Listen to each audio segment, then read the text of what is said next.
I'm Rebecca Parker, 28, and last month I bought a house for $900 that most people would call junk.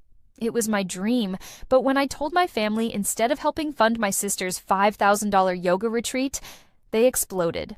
Then live like junk, my mother scoffed, her face twisting with disgust as she looked at photos of my dilapidated new home. You've shamed this family. That night, they kicked me out of our family dinner and my life. But what they saw as worthless garbage, I saw as untapped potential waiting for someone to believe in it. If you're watching this, I'd love to know where you're tuning in from. Drop a comment below, hit that like button, and subscribe to follow. My journey of turning trash into treasure despite what my family thought. Growing up in suburban Chicago, our middle-class family looked perfect from the outside, but appearances were always paramount to my parents. My father worked as an investment advisor, and my mother as a real estate agent, both fixated on status and what others thought of us. From an early age, it was clear that my older sister Melissa was the golden child in their eyes. Now 32 and working as a corporate attorney at a prestigious downtown firm, she embodied everything they valued: prestigious degrees, designer clothes, and a circle of influential friends. Meanwhile, I developed a more practical approach to life, finding joy in creating and fixing things rather than acquiring status symbols. When other kids got new toys, I was happiest receiving tools from my grandfather, who taught me basic carpentry before he passed away when I was 12.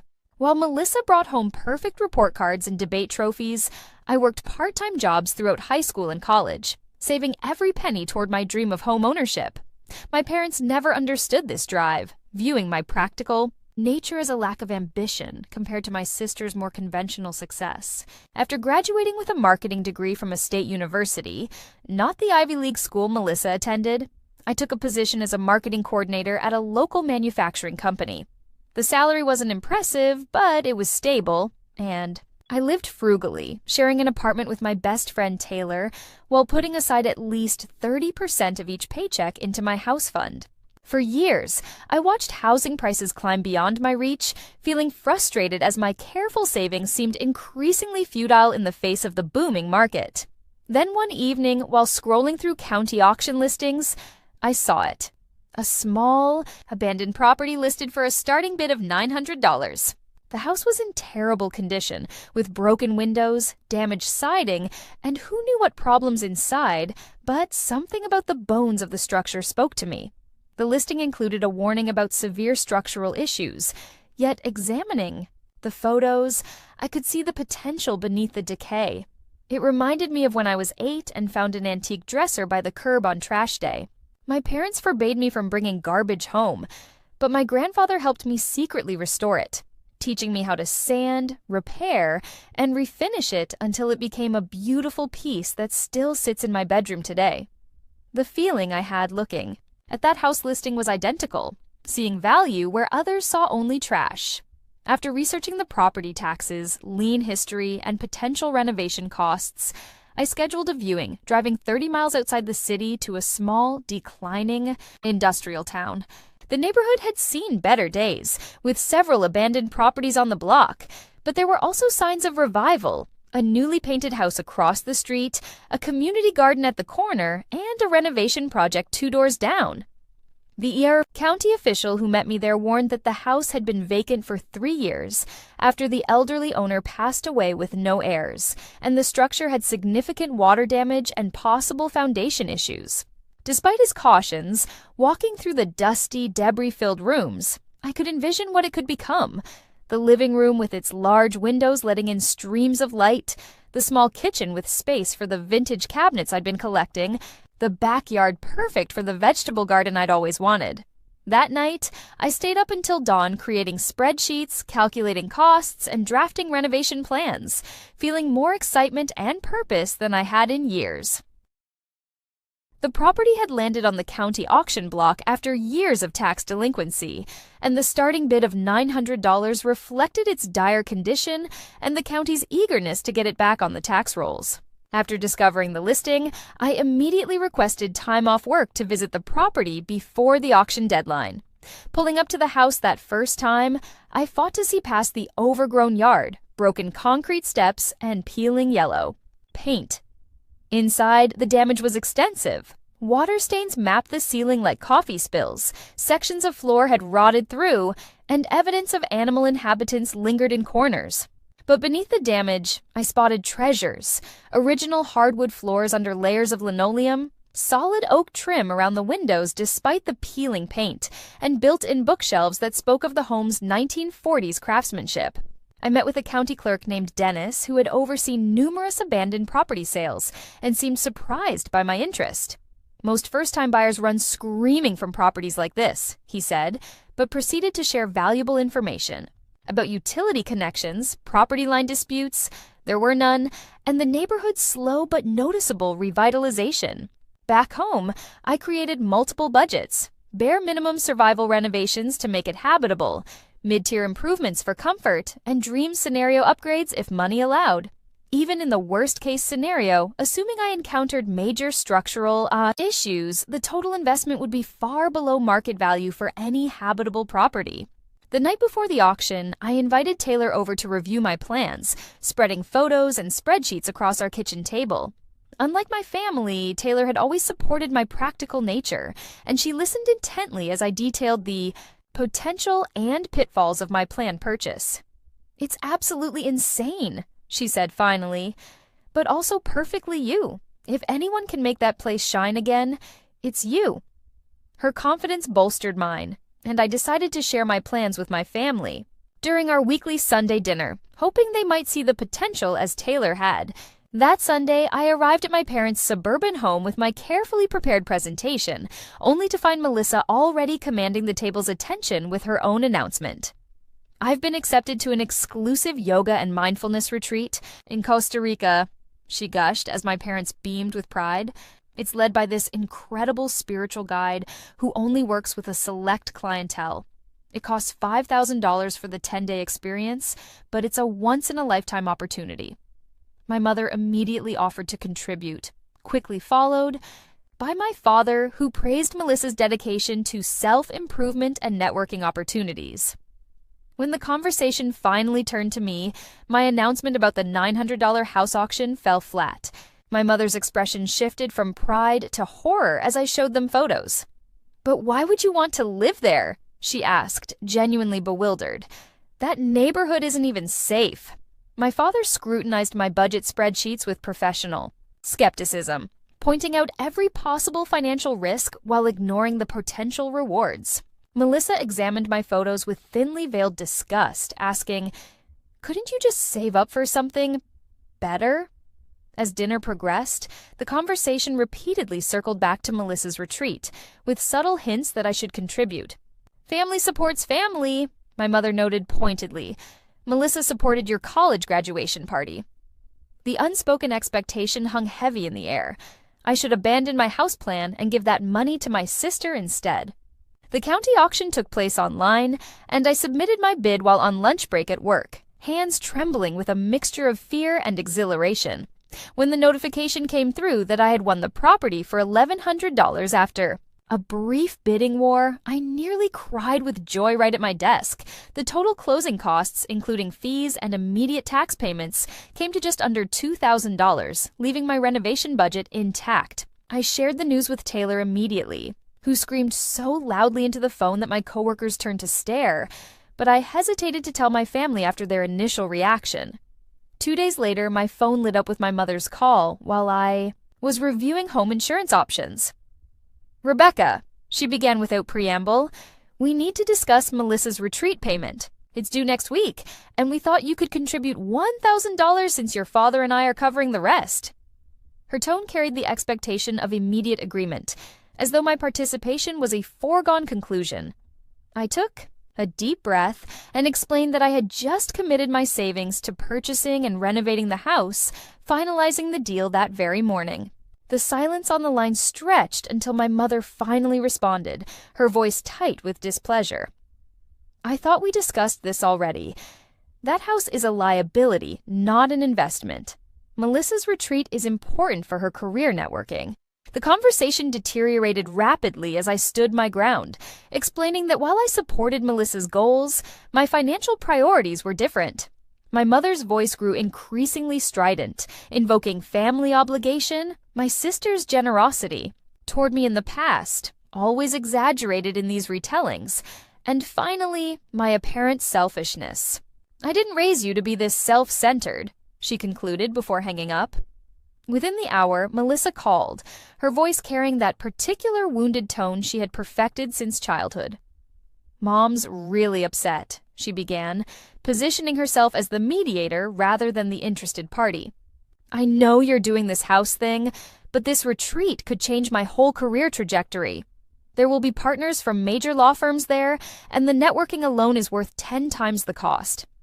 When I remained firm, her approach shifted, from wounded disappointment to subtle accusation. "I've always supported your unique choices, even when they seemed strange to everyone else. This retreat isn't frivolous.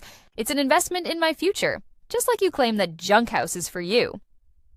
The days that followed brought a barrage of text messages from both my mother and sister, ranging from guilt-inducing "family means sacrifice" to seemingly concerned. "We're worried you're making a mistake you'll regret." My father remained largely silent, but sent one message that stung more than the others.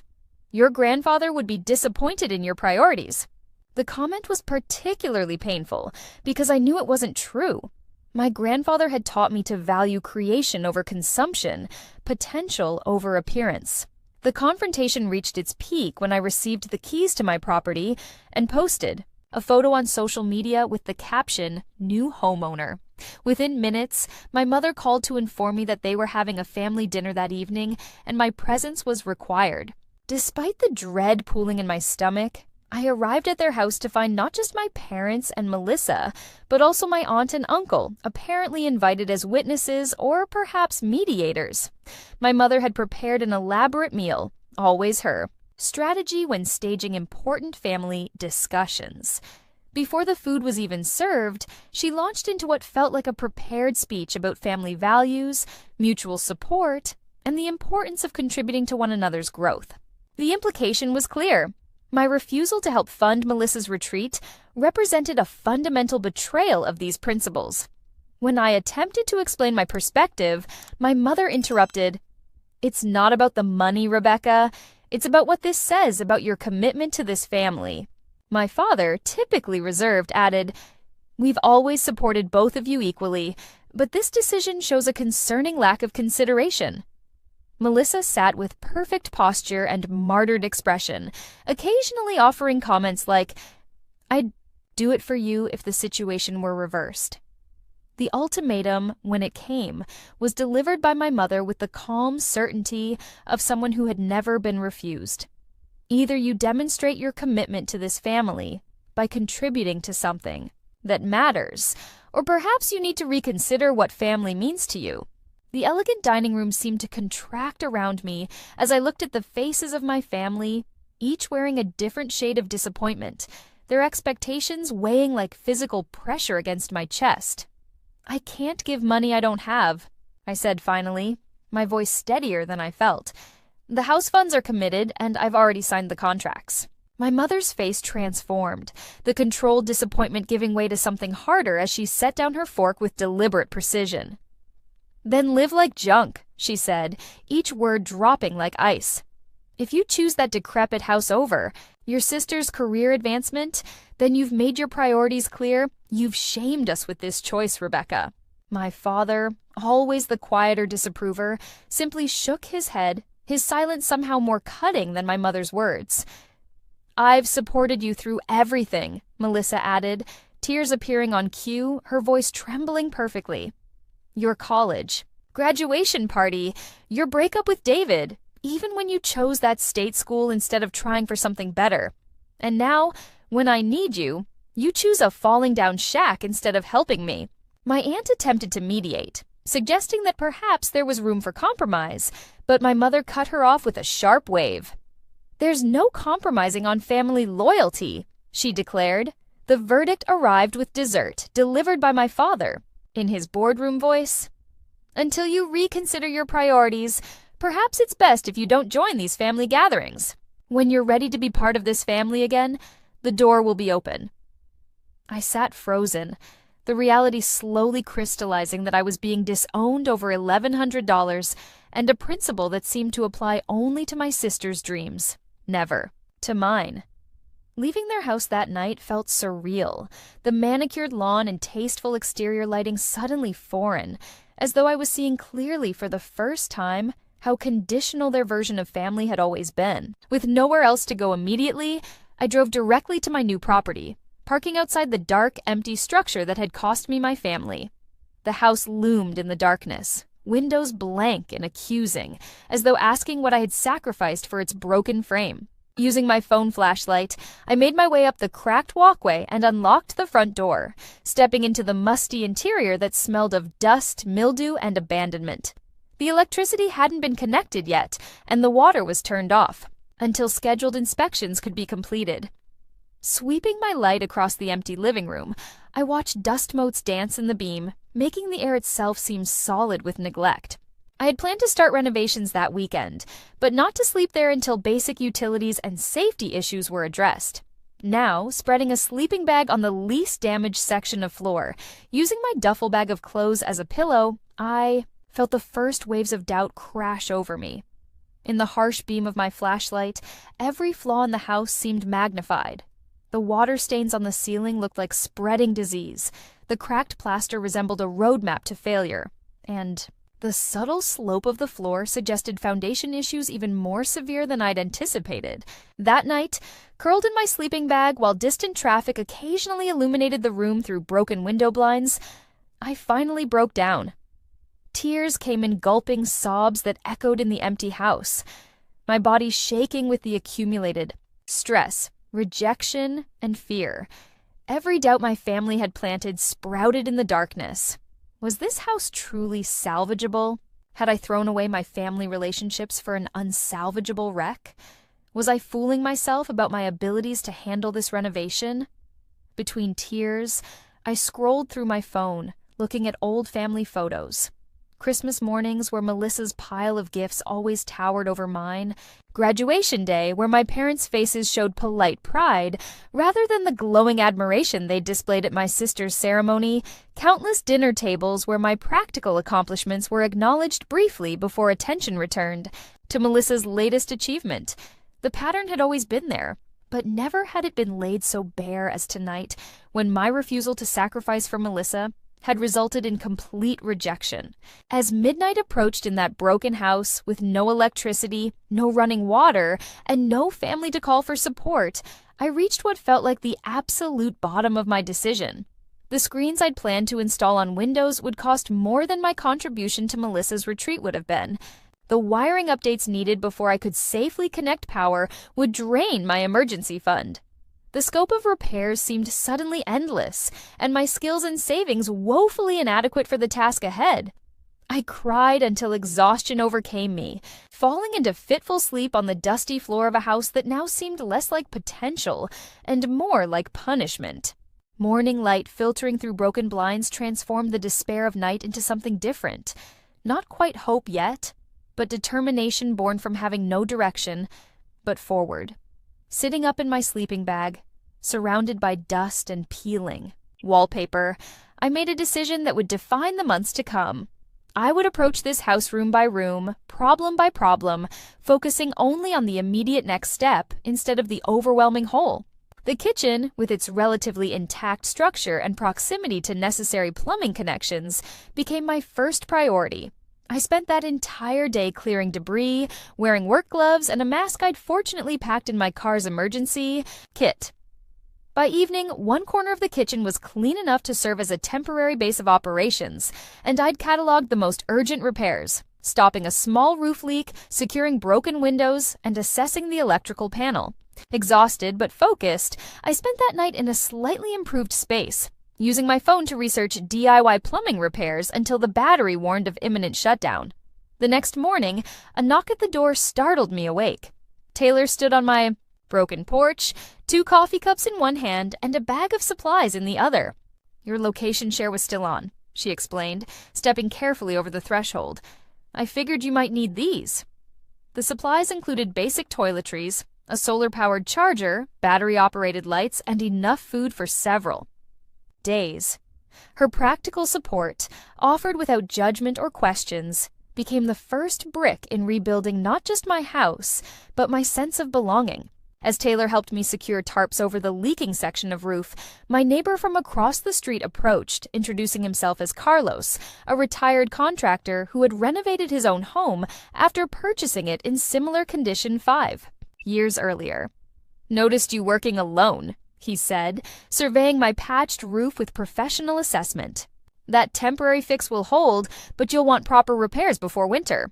I've got some leftover shingles from my place if you need them." Carlos became an unexpected mentor, offering advice on prioritizing repairs and lending tools I couldn't yet afford to purchase. Through him, I learned about the neighborhood's gradual transformation, how several abandoned properties had been reclaimed by people like me, unwilling or unable to afford conventional housing but rich in determination, and gradually developing skills.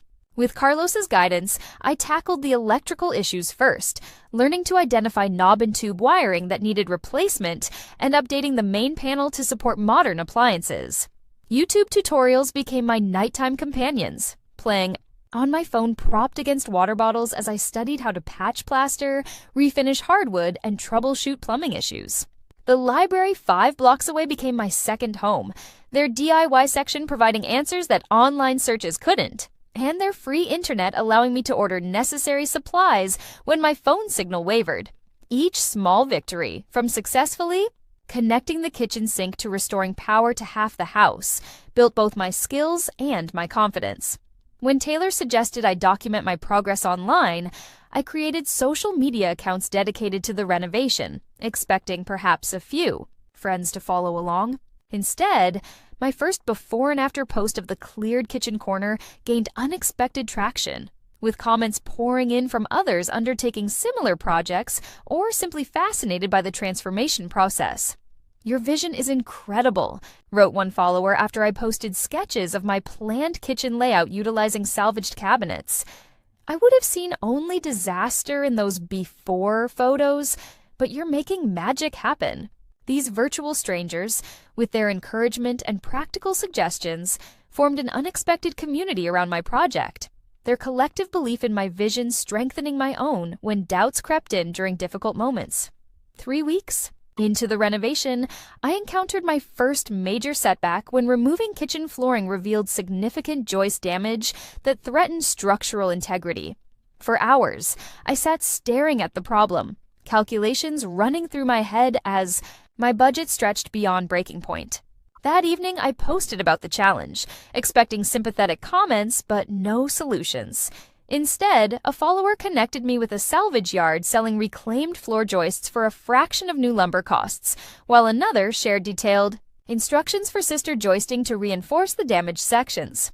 What had seemed like a devastating obstacle transformed into an opportunity to learn new skills and connect with resources I hadn't known existed.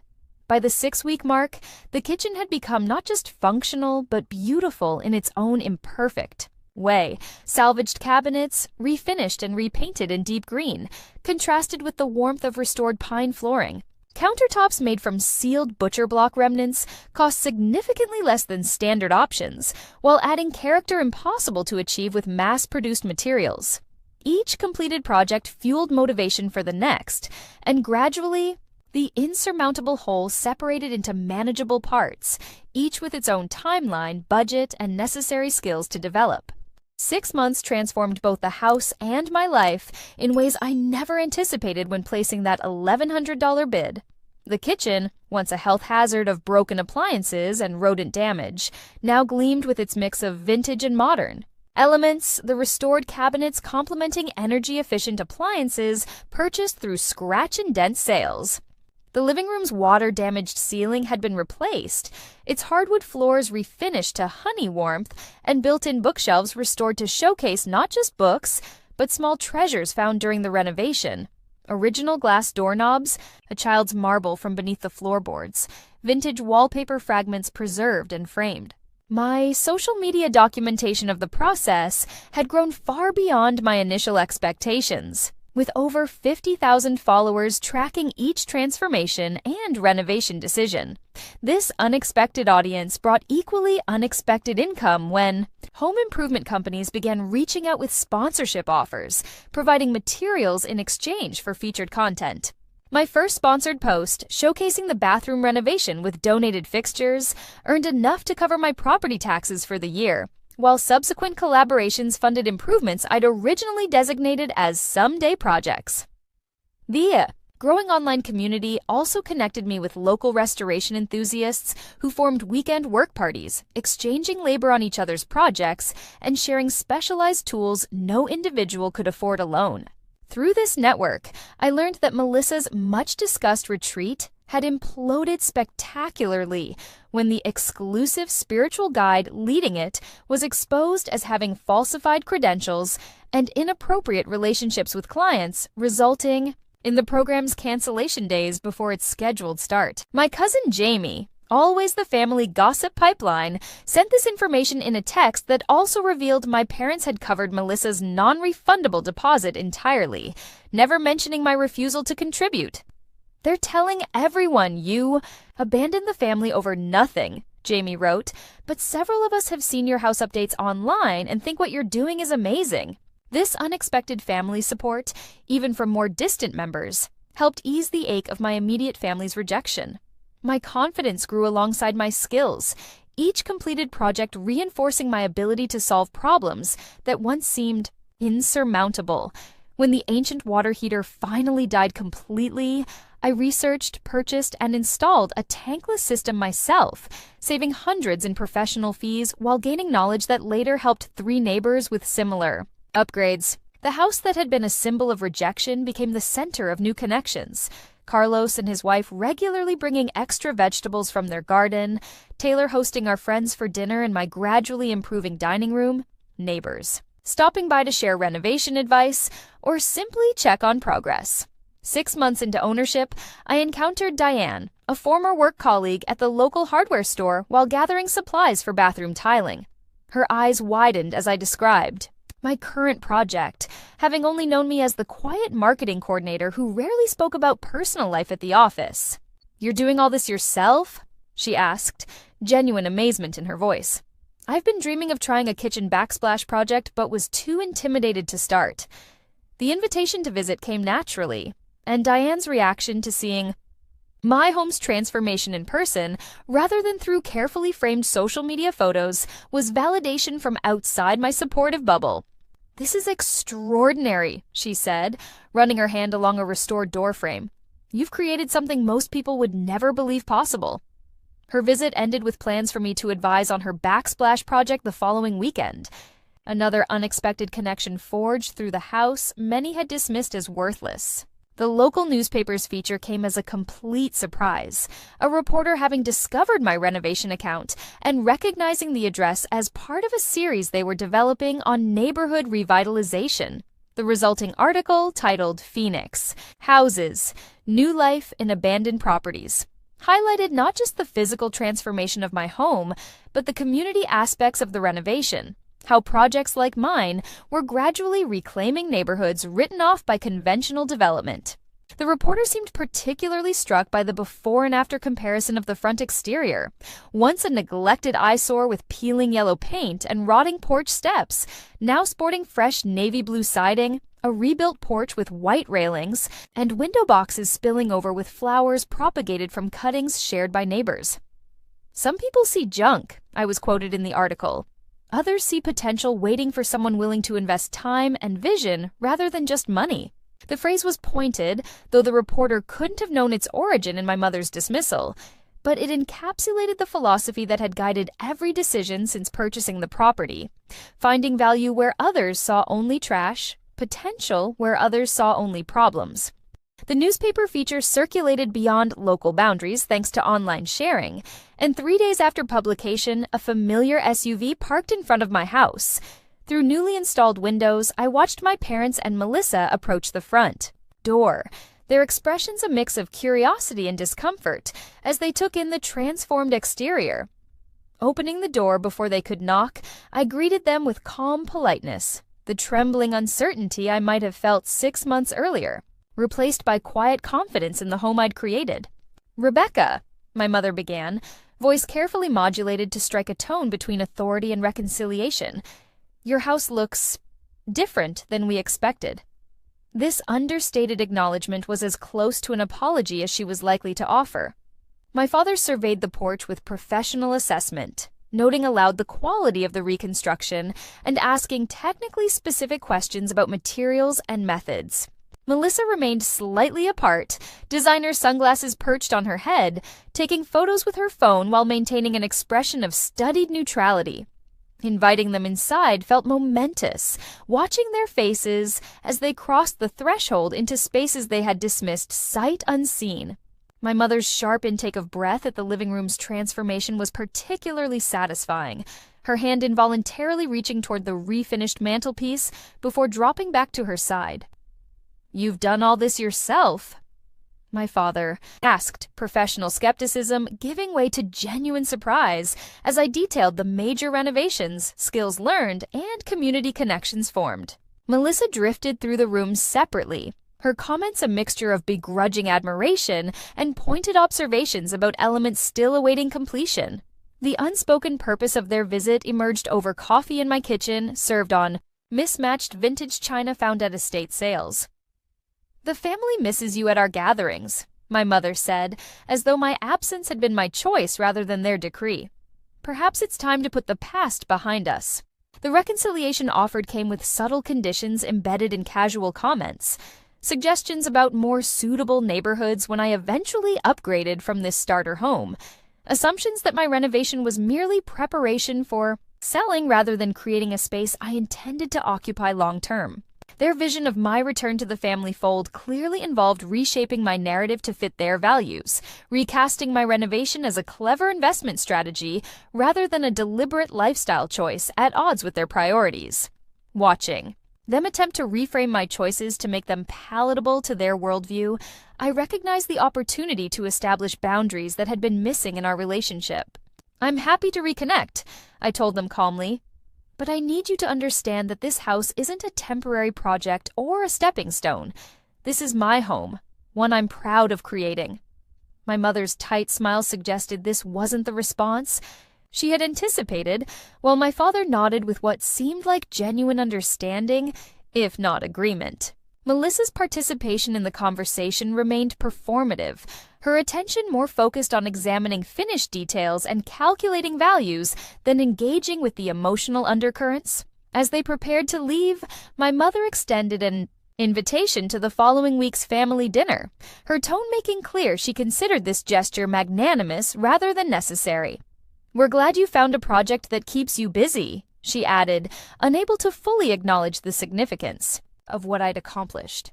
Their departure left me reflective, but not devastated as similar interactions might have before. The months of separation had created space to recognize patterns in our family dynamic that had shaped my self-perception since childhood. The subtle devaluing of practical skills compared to prestigious achievements, the expectation that my priorities should always yield to others, the conditional nature of acceptance based on conformity to certain values. The healing that had occurred amid dust and reconstruction hadn't just been about creating a physical home, but rebuilding my understanding of what family truly meant. That evening, sitting on my front porch watching sunset colors play across newly painted walls, I considered how completely my definition of home had transformed. Home wasn't the suburban house of my childhood with its rigid expectations and conditional acceptance, but this imperfect space created through determination and countless small acts of problem solving. True family had revealed itself in unexpected forms, in Carlos checking my roof repairs before winter storms, in Taylor bringing supplies without being asked, in online followers celebrating each small victory, and in the community of fellow renovators sharing knowledge and encouragement. We create value not by purchasing it pre-made and perfect, but by investing ourselves in the transformation process, seeing potential where others walk away. Every salvaged piece of this house, every repaired section, every restored element reflected this truth. Broken doesn't mean worthless, and things discarded often contain unexpected beauty waiting for someone to invest the care needed to reveal it. The most profound renovations had occurred not in the structure around me, but within myself. In the confidence built through solving problems I once would have thought beyond my abilities. In recognizing my worth wasn't determined by others' assessments. Perhaps the most valuable lesson this house taught me was that we don't need to wait for others to value what we see. Sometimes we must simply begin the work of transformation and let the results speak for themselves. Have you ever had to believe in something that everyone else dismissed as worthless? I'd love to hear your stories in the comments below. If this journey of transformation resonated with you, please like this video and subscribe to follow more restoration stories. Share this with someone who might need encouragement to trust their vision even when others can't see it. Thank you for joining me on this journey from rejection to reinvention. And remember that sometimes the things others call junk might just become your greatest treasure.